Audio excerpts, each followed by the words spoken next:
Wakil Ketua DPR RI Rahmat Gobel mengajak pemerintah dan seluruh masyarakat meningkatkan produksi komoditas pangan yang masih bisa dipenuhi dari dalam negeri, seperti daging, susu, dan kacang kedelai. Hal ini penting dilakukan untuk menangkal ancaman krisis pangan.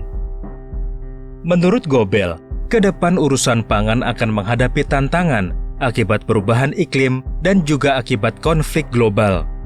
Saat ini, harga kebutuhan pangan relatif tinggi akibat kekurangan pasokan karena gagal panen dan kesulitan distribusi akibat konflik antar negara. Wakil Ketua DPR RI bidang Korinbang Rahmat Gobel mendukung inovasi mie berbahan baku singkong yang digagas oleh Ikatan Persaudaraan Haji Indonesia. Inovasi mie berbahan lokal ini sangat strategis, mengingat dunia saat ini sedang dihadapkan pada masalah ketersediaan pangan. Ini sesuatu terobosan yang luar biasa. Dan ini juga merupakan, dan Indonesia ini kan potensi pasar yang besar, yang saya kira ini produk akan menjadi produk yang sangat potensial. Tidak hanya untuk urusan pangan, tetapi ini juga akan bisa menggerak sektor usaha kecil menengah. Ya, nanti kan juga para petaninya juga akan bisa dikembangkan karena ini dibuat dari singkong, murni singkong, dan ini bisa mendorong pertanian kita. Pimpinan IPHI Ismet Hasan Putro mengatakan, mie haji berbahan singkong ini merupakan bentuk kemandirian umat dalam sektor pangan dan juga sektor ekonomi. Karena mayoritas anggota IPHI merupakan wira swasta, pedagang, petani, dan pengusaha. Ini bagian dari upaya kami untuk mensinergikan jaring-jaring alumni haji yang punya potensi untuk menjadi kekuatan umat ke depannya. Nah, kita juga sudah bersinergi dengan perbankan untuk membackup langkah kita ke depan. Jadi insya Allah prospek kami dengan pasar yang captive dari alumni haji sebanyak 10 juta orang lebih, dan calon jamaah haji 5,2 juta lebih, itu merupakan potensi pasar yang sangat luar biasa. Nah, Anggota Komisi 11 DPR RI Charles Mekiansah mengatakan, lahan pertanian yang ada saat ini perlu dimaksimalkan. Selain itu, petani juga perlu diperkenalkan pada teknologi agar memudahkan mereka dalam bercocok tanam.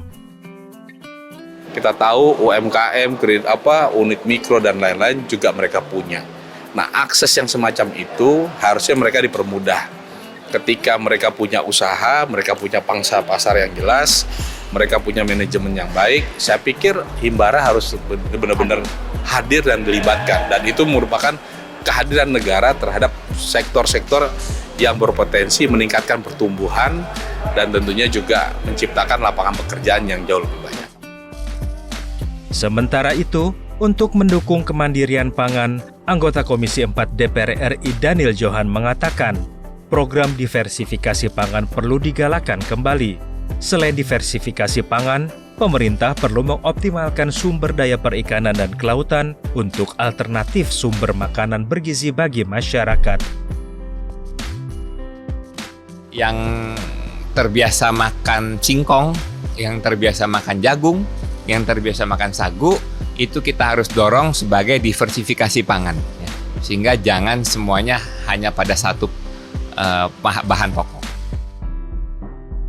Anggota Komisi 6 DPR RI Melani Leimena Suharli menghimbau masyarakat memulai penggunaan produk lokal serta mengkonsumsi dan menanam komoditas pangan di pekarangan rumah mereka sebagai bentuk antisipasi krisis pangan. Mungkin saatnya untuk bersama-sama untuk meneliti mana-mana produk-produk pangan yang bagus untuk dikembangkan, yang lahannya juga cocok untuk dikembangkan. Kan banyak daerah-daerah kita konsentrasikan untuk menanam apa yang diperlukan. Permasalahan pangan harus disikapi secara serius oleh pemerintah karena ini menyangkut ketahanan nasional. Tidak sedikit negara yang jatuh karena tidak mampu menyediakan pangan untuk rakyatnya.